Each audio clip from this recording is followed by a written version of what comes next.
Deuteronômio, capítulo 24. A mulher divorciada.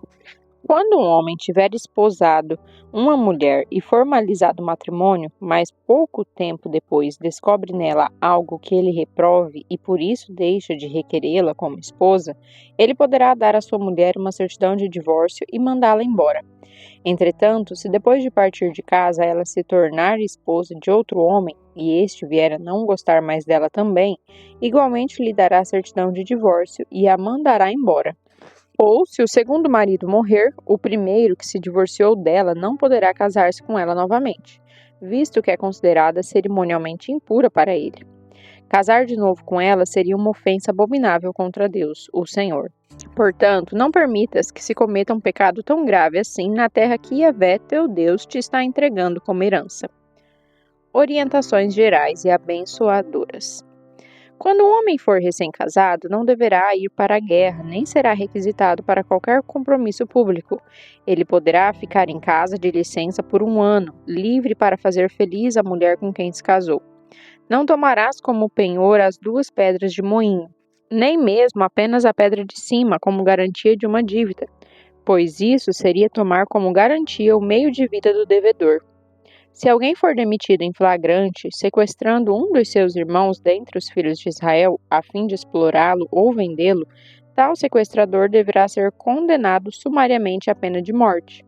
É deste modo que extirparás o mal do meio do povo de Israel. Nos casos de lepra e doenças contagiosas da pele, cuida de pôr diligentemente em prática tudo o que os sacerdotes levitas vos ensinarem. Cuidareis de seguir cuidadosamente as orientações que eu transmiti a eles. Lembra-te do que Yahvé teu Deus fez a Miriam no caminho, logo depois que saístes do Egito. Quando fizeres qualquer espécie de empréstimo ao teu próximo, não entrarás em sua casa para tirar o que ele lhe oferecer como penhor. Ficarás do lado de fora, e a pessoa a quem fizeste o empréstimo virá para fora trazer-te o penhor. Se for uma pessoa pobre, porém, não irás dormir conservando o seu penhor. Ao pôr do sol, deverás devolver sem falta o penhor, para que ele possa conciliar o seu sono sob as suas cobertas e com gratidão te abençoe. E quanto a ti, isso será considerado um ato de justiça por parte do Senhor, o teu Deus. Não oprimas um assalariado, pobre, necessitado, seja ele um dos teus irmãos ou um estrangeiro que mora em tua terra, em tua cidade. Pagar-lhe-ás o salário a cada dia antes que o sol se ponha, porque ele é pobre e disso depende a sua vida. Deste modo, ele não clamará a Yahvé contra ti, e em ti não haverá pecado. Os pais jamais deverão ser mortos em lugar dos filhos, nem os filhos em lugar dos pais, pois cada um cumprirá a sua pena e morrerá, se for necessário, pelo seu próprio pecado. Não perverterás o direito do estrangeiro e do órfão, nem tomarás como penhor a roupa da viúva.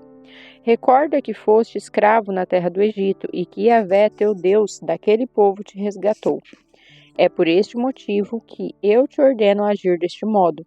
Quando estiveres ceifando a colheita em teu campo e esqueceres um feixe, não retornes para pegá-lo.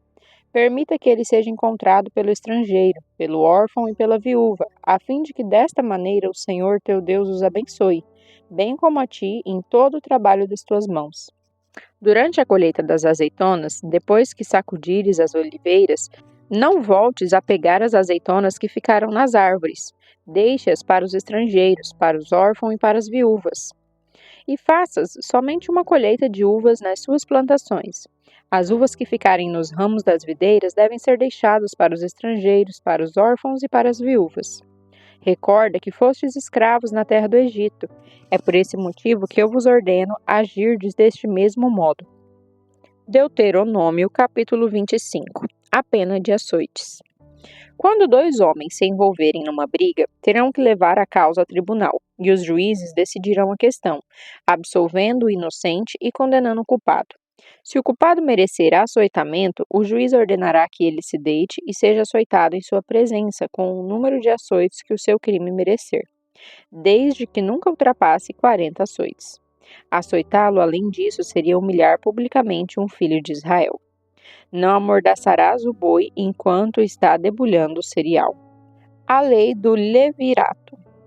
Quando dois irmãos moram juntos e um deles morre sem deixar filhos, a mulher do morto não sairá para casar-se com um estranho à família.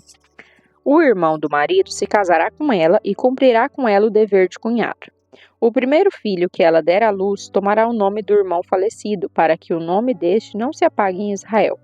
Contudo, se o cunhado recusa desposar a cunhada, esta irá aos anciãos e líderes do lugar, que ficam à porta da cidade, e declarará: meu cunhado está recusando suscitar um nome para seu irmão em Israel. Não quer cumprir seu dever de cunhado para comigo. As autoridades da cidade o convocarão e conversarão com ele. Se ele persistir alegando não desejo desposá-la, então a cunhada se aproximará dele na presença dos anciãos, tirar-lhe-ás uma das sandálias dele, cuspirá em seu rosto e farás essa declaração: é precisamente isso que se faz contra um homem que não dá ao seu irmão descendentes em Israel.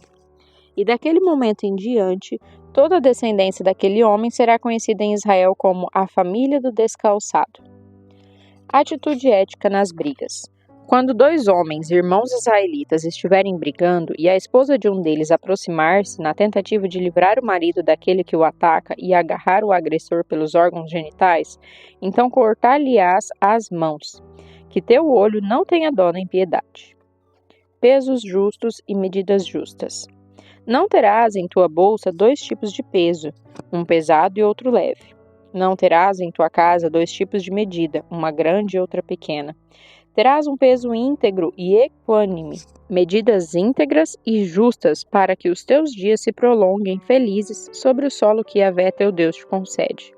Porque o Eterno, teu Deus, abomina todos os que praticam tais injustiças, todos quantos negociam desonestamente. Lembra-te do que os amalequitas te fizeram no caminho, quando foste libertos e partiste do Egito. Quando estavas cansado e exausto e de surpresa e pelas suas costas, sem o menor temor a Deus, atacaram a todos os desfalecidos que iam atrás.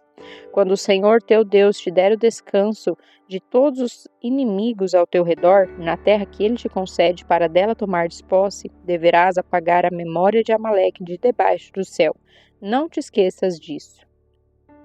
Deuteronômio, capítulo 26. As primícias da nova terra. Quando entrares na terra que Yahvé, o teu Deus, te prometeu dar como herança, e dela tiveres tomado posse, e lá estiveres habitando, tomarás alguns dos primeiros frutos de tudo que recolheres do solo que Yahvé, teu Deus, te dará, e depositando-os num cesto, irás ao lugar que o Senhor, teu Deus, houver escolhido para aí fazer habitar o seu santo nome. Virás ao sacerdote em função naqueles dias, e lhe dirás em voz alta: declaro hoje diante de Yahvé, meu Deus, que entrei na terra que o Eterno, sob juramento, prometera aos nossos antepassados que nos concederia. O sacerdote receberá o cesto da tua mão, colocá-lo-á perante o altar do Senhor, teu Deus. Então, solicitando a palavra, tu declararás em voz alta diante de Yahvé, teu Deus: o meu pai era um arameu errante. Ele desceu ao Egito com um pequeno grupo de pessoas e ali viveu e se tornou uma grande nação, poderosa e numerosa. Contudo, os egípcios os maltrataram e nos humilharam, impondo-nos uma dura escravidão. Gritamos então a Yahvé, Deus dos nossos pais, o Eterno ouviu a nossa voz, observou a nossa miséria, nosso sofrimento e nossa contínua opressão. E o Senhor nos fez sair do Egito com mão poderosa e braço forte, em meio a grande espanto e pavor, com sinais maravilhosos e prodígios. Ele nos conduziu a este lugar e nos entregou essa terra, terra onde manam leite e mel. E agora, portanto, eis que trago a primeira parte das colheitas da terra que tu, ó Senhor, me deste. Em seguida, depositará o cesto perante Yahvé, o teu Deus, e te curvarás em sinal de louvor a Yahvé, o teu Deus. Alegrar-te-ás então por todas as bênçãos e produtos que o Senhor teu Deus concedeu a ti e a tua casa, e juntamente contigo o levita e o estrangeiro que reside em teu meio. O dízimo trienal. No terceiro ano, ano dos dízimos, quando tiveres acabado de separar todo o dízimo da tua colheita e o tiveres dado ao levita, ao estrangeiro, ao órfão e à viúva, para que comam e fiquem saciados em tuas cidades, tu declararás diante de Yahvé teu Deus: tirei da minha casa o que estava consagrado e o dei ao levita, ao estrangeiro, ao órfão e à viúva, conforme todos os mandamentos que me ordenaste. Não transgredi nem me esqueci dos teus decretos. Da porção sagrada nada comi durante o meu luto, e estando eu cerimonialmente impuro, dele nada tirei, e dele nada ofereci aos mortos. Obedeci a voz de Yahvé, meu Deus, e agi de acordo com tudo que me ordenaste. Inclina-te, pois, da tua morada santa no céu e abençoa o teu povo Israel, como também o solo que nos destes, conforme juraste aos nossos pais, uma terra onde manam leite e mel. Fim do segundo discurso de Moisés. Hoje, Yahvé, o teu Deus, te ordena cumprir estes decretos e ordenanças. Cuidarás de colocá-los em prática com todo o teu coração e com toda a tua alma. Hoje afirmaste que Yahvé será o teu Deus, e tu andarás em seus abençoados caminhos, observando seus estatutos, seus mandamentos e seus princípios, e obedecendo a sua palavra.